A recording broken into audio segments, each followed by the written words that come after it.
Hi guys, welcome to our daily encounter.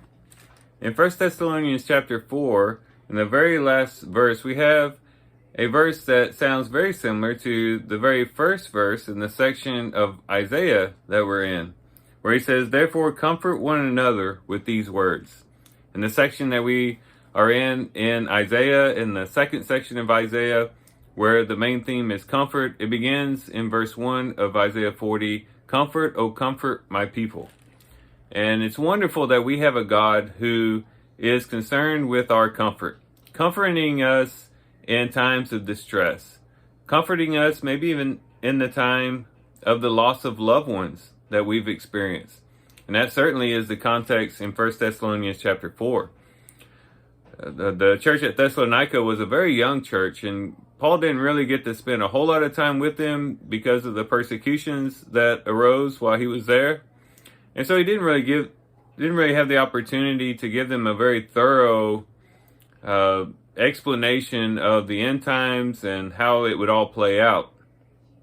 And so he's correcting some things that perhaps they had misunderstandings about.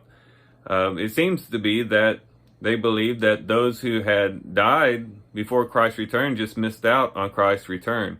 But Paul's correcting that. He's saying, I don't want you to be uninformed. I want you to be informed about what happens to those who are dead when Christ comes again. And he goes on to explain that those who are dead will rise first. And then we who remain will be caught up together with them to meet the Lord in the air. And this was to bring comfort to them to know that their loved ones, even though they were dead, that wasn't the end of the story. It's not that they missed out on the rest of God's plan. God certainly would include them in the wonderful things that were going to take place. And that should be a word of encouragement for us as well. As perhaps we've witnessed loved ones who have passed away for various reasons. We also have this pandemic that's going through where a lot of things have been turned upside down, and we've experienced some hardship, some heartache, in a lot of ways, but there's a lot of other ways in which this plays out as well.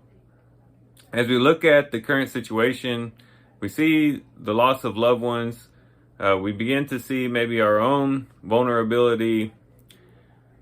We can look to these verses and find comfort and know that no matter what happens with us, with our bodies, with our loved ones, and perhaps their bodies, that doesn't have to be the end of the story. That Christ is coming again, and that even death won't be able to overshadow what Christ has planned for us and what God has planned for us. That death will be that final enemy that will be overcome, and all enemies will be placed under his feet, and he will reign forever. In the new heavens and the new earth, we will enjoy his presence, be there in the joy and the bliss of all the wonderful things that he has prepared for us, when death, sorrow, suffering, sickness, heartache will all be done away, and we will just live with him forever. That's the hope that we have as Christians. And so we know that, yes, things sometimes are dark now, sometimes things are bleak, but we look ahead to the wonderful things that he has prepared for us. And when those things do take place, when Christ does come again, we'll look back on this short lifespan and realize, it really was worth it. Remaining faithful to him, being committed to him, loving him with all of our heart was definitely worth it, because then we will have eternity to enjoy the wonderful blessings that he's prepared for us. So today, as we do our reading, particularly as we get into 1 Thessalonians chapter 4, let's find a lot of comfort in these words and realize that we have a precious and wonderful hope as Christians.